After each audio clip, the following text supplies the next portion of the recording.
Ndabasuhuje kandi mbahaye ikaze mwe mukomeje kudukurikira. Icyo usabwa ni ugukora subscribe kugira ngo bijye bikugeraho ku gihe. Niba ukunda ibiganiro byacu cyangwa se ari ubwa mbere ubyumvishe, tuguhaye ikaze kandi turagushimiye. Ubizi isaha uyu munsi mu isi hari abantu bitwara mu buryo butandukanye. Nawe ubwawe iyo wirebye koko ubona utitwara kimwe na mugenzi wawe. Hari abantu bitonda bakunda gusabana, hari n'abantu bitonda bakunda kwigunga bakaba bari hamwe. Hari umuntu rero we ukunda gusabana, ubona rwose bamwe tuvuga ngo barashabutse cyangwa se bagira akavuyo iyo dukoresheje imvugo zitari nziza. Uyu munsi ndakubaza ikibazo, ese uri introvert cyangwa se uri extrovert? Uze kunsubiza nyuma yo kumva iki kiganiro. Ngiye kugusobanurira uburyo introvert na extrovert ari ibintu bitandukanye kandi urisanga mu cyiciro kimwe uko byagenda kose. Introvert ni wa muntu uba witonze, wigunze, ushaka kuba wenyine, udakunda ibirori, udaseruka, utagendana na bagenzi be cyane. Akunda kuba wenyine, ibyo akora byose abikora wenyine ku giti cye, nta muntu abanje kubwira cyangwa kugisha inama. Ikindi kandi ntabwo akunda kuvuga ibibazo bye cyangwa uko yiyumva bitewe n'aho ari. Biragoye ko wamenya ko yishimye cyangwa yarakaye, akenshi arabihisha. Introvert ni wa muntu utazabona mu makwe, mu birori, hirya no hino hari abantu benshi. Mu gihe ku rundi ruhande undi witwa extrovert.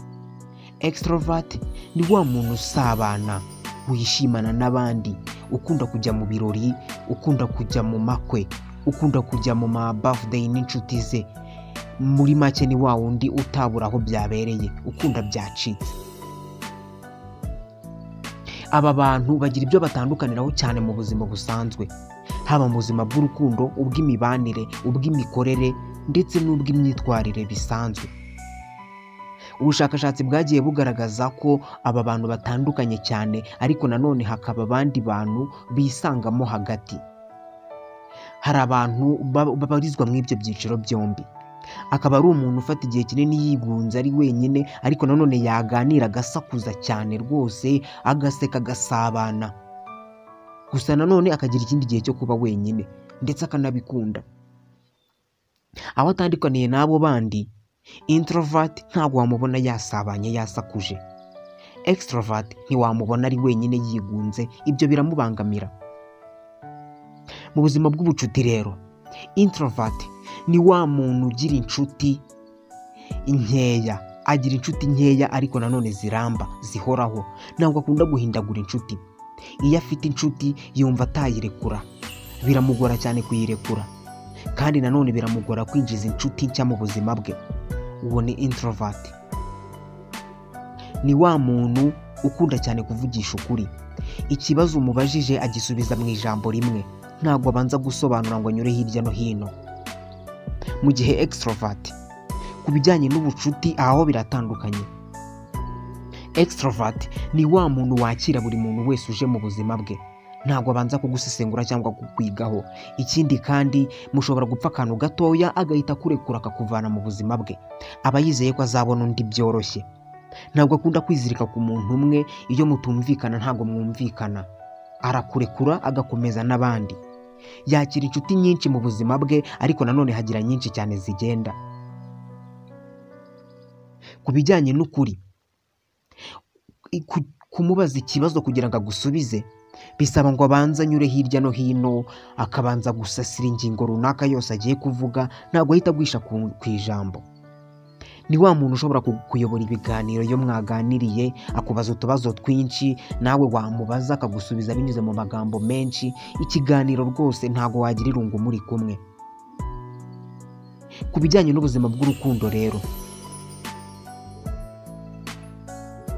extrovert iyo yagukunze aragukunda koko bya nyabyo, arakundana birenze, akwimariramo akakwereka urukundo aho yaba ari hose. Ikindi kandi akunda gutanga ubutumwa abinyujije mu magambo, bitandukanye na introvert utanga ubutumwa binyujije mu nyandiko cyangwa mu bundi buryo, mu bikorwa, ariko bitanyuze mu magambo. Introvert mu buzima bwe bw'urukundo iyo agukunze ashobora kugukunda hagashira igihe kinini cyane atabikwereka, atabikubwira ntago bikunda ko yakubwira ko agukunda.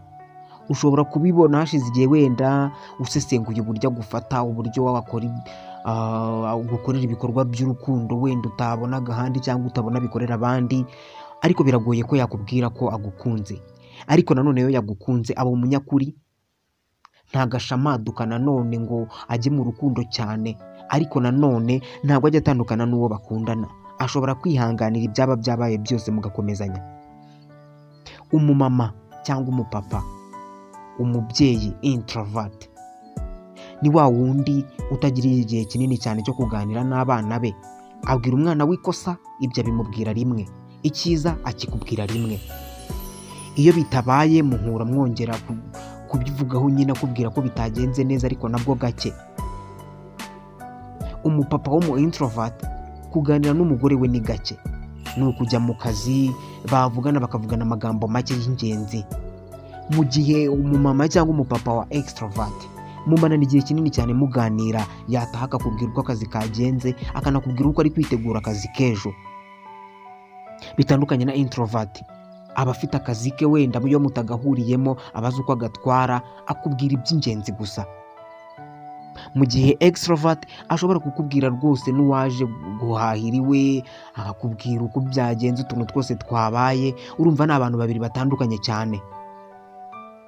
Umwana introvert cyangwa extrovert, umwana mutoya wo mu introvert ni wa mwana ukunda kuba wenyine, utajya cyane, wigunga akimenyera utuntu twe, ubona utari proud yo kujya gukina n'abandi bana kenshi. Nta bibazo byinshi cyane ajya abaza n'umubyeyi we, aba ari aho atuje gusa. Mu gihe extrovert ari wa mwana utangira gushabuka akiri mutoya, amenya kuvuga hakiri kare kubera ko akunda gusabana na bagenzi be, agashaka guseka, agashaka kwisanzura. Uwo mwana binavugwa ko ashobora kugira ubwenge vuba kubera ko byinshi agira n'amashyushyu yo kubimenya. Hari abavuga ko introvert aribo bantu bazi ubwenge cyane mu isi, abandi bati extrovert nibo bazi ubwenge cyane mu isi. Ibi ngibi bishobora kuba ku mpande zombi, gusa abantu dufite babaye abahanga mu isi abenshi ni aba introvert. Albert Einstein, Isaac Newton, Elon Musk, Bill Gates, abo bose ni aba introvert. Mu gihe extrovert dufitemo abantu nka Minisitiri w'Ubwongereza Winston Churchill wamenyekanye mu ntambara ya kabiri y'isi, n'abandi nka Galileo Galilei, ni abahanga nabo babayeho baba extrovert. Bivugwa ko aba introvert aribo bantu bavumbura ibintu cyane bikomeye ku isi, kubera ko kuvumbura ni ikintu gisaba kuba uri hamwe utuje, ukamara igihe kinini cyane wenyine wiga ku bintu runaka, hakazagira ikivamo kinini. Bitandukanye n'uko utapfa kubona umu extrovert ari wenyine mu cyumba amazemo igihe runaka. Ibyo ntabwo bikunda. Ku bijyanye n'imiyoborere, aba introvert n'aba extrovert bayobora bitandukanye. Umuyobozi mwiza akunze kuba umu extrovert. Turabashimiye kuba mwabanye natwe, mwakurikiye ikiganiro cyacu. Ushaka ko hari ingingo runaka tuvugaho, watwandikira muri comment. Ufite igitekerezo cyangwa ikindi kibazo, nabwo watwandikira muri comment. Turabashimiye, murakoze.